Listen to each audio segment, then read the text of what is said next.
Bonjour mes chers élèves. Aujourd'hui, notre leçon aura comme objectif d'identifier les pronoms personnels ainsi que leurs fonctions. Le support sera le livre à la page 254. Alors, à quoi servent les pronoms personnels? Observez les deux répliques suivantes, extraites de la pièce du théâtre, intitulée Le malade imaginaire de Molière. Acte 2, scène 2. Toinette. Je voulais vous dire, monsieur Argan. Par le bas, te dis-je. Identifiez les références des pronoms soulignés. Alors, on a trois pronoms soulignés, je, vous et te. Le je a pour référent Toinette, le vous se réfère à Argan et le te désigne Toinette. Que constatez-vous alors? On peut dire alors que ces pronoms désignent qui parle et à qui l'on parle. Autrement dit, il s'agit d'un émetteur qui s'adresse à un récepteur. Que dites-vous alors du type de ces pronoms? On peut dire certainement qu'il s'agit de pronoms personnels. Identifiez la fonction de ces pronoms. Dans la première phrase, je vous dire. Je est le sujet du verbe vouloir. Le vous, qui est à vous, on pourrait dire à vous, dire à qui, dire à vous. Alors, ce vous a comme fonction complément d'objet indirect du verbe dire. Par le bas, te dis-je. Le te, c'est à toi. Autrement dit, dis-je à toi. À qui? À toi. Alors, le te a pour fonction COI du verbe dire. On prend d'autres exemples. Identifiez le référent ainsi que la fonction des pronoms soulignés. Tom voit la fleur puis l'accueille. J'ai prêté le compte à mon camarade, il me le rendra la semaine prochaine. Le prof a expliqué la consigne à ses élèves avant de leur donner des exercices d'application. Pour la première phrase, Tom voit la fleur puis l'accueille. On a le pronom personnel la. Il a pour référent le groupe nominal la fleur.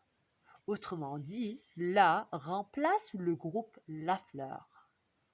Cueille quoi? Cueille la fleur. La remplace la fleur. Il a pour fonction complément d'objet direct du verbe cueillir.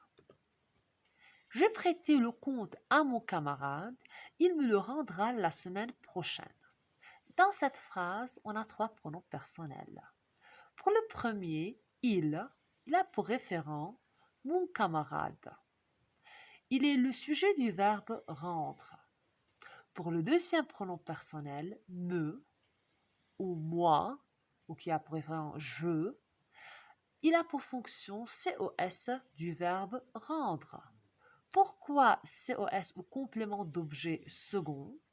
Parce que le verbe rendre a déjà un complément d'objet direct qui est le pronom personnel le qui remplace le compte. Il rendra à qui? Il rendra à moi ou il me rendra le compte. Alors, rendra a déjà un complément d'objet direct. Alors, me cesse d'être un COI et devient un COS. Pour la troisième phrase, le prof a expliqué la consigne à ses élèves avant de leur donner des exercices d'application. On a le pronom personnel leur, qui a pour référent le groupe nominal à ses élèves.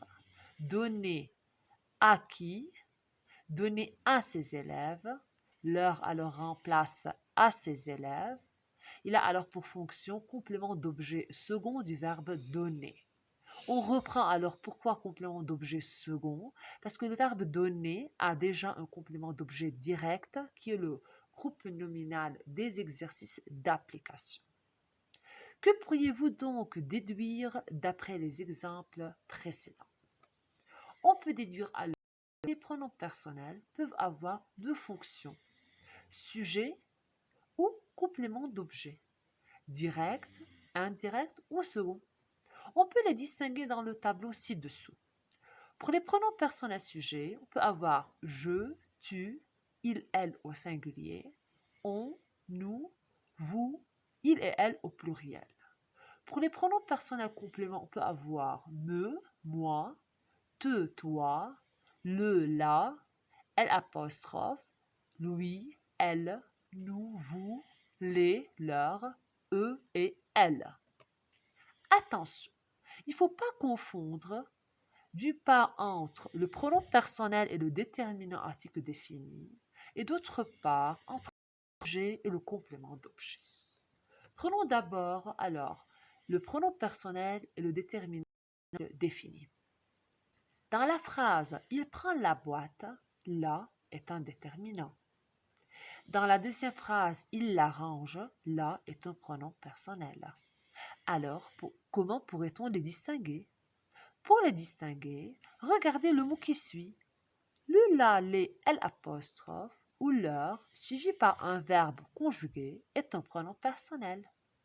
Dans l'exemple « il la voit », la est suivi par un verbe conjugué. Le verbe voir conjugué. Alors la est un pronom personnel. Le, la, les, l apostrophe ou leur, suivi par un est un déterminant. Dans l'exemple « il voit la maison », la est suivi par un nom. Alors là est un déterminant article défini. Deuxièmement, il ne faut pas confondre entre le sujet et le complément d'objet. Vous regardez, vous est le sujet du verbe regarder. Je veux vous regarder. Vous n'est plus sujet du verbe regarder, il est le COD du verbe regarder. Il vient vous parler. Alors, parler à qui? À vous. Alors, vous est un COI du verbe parler. Il n'est pas le sujet du verbe venir. Pour les distinguer, remplacez le verbe du premier groupe par un verbe du troisième groupe. Quand le pronom vous est sujet, le verbe s'accorde. Exemple, vous écoutez la radio. Écouter, le verbe du premier groupe, s'accorde avec le sujet vous. Il a comme terminaison EZ. Quand le pronom vous est COD ou COI, le verbe reste à l'infinitif. Comme dans l'exemple, il vient vous écouter. Il vient écouter qui? Il vient vous écouter vous. Le sujet du verbe venir, il est le COD du verbe écouter. À retenir, le pronom personnel varie en genre et en nombre. Il change de forme selon la fonction qu'il a dans la phrase. Attention à ne pas confondre les pronoms le, la, les, l apostrophe avec l'article défini.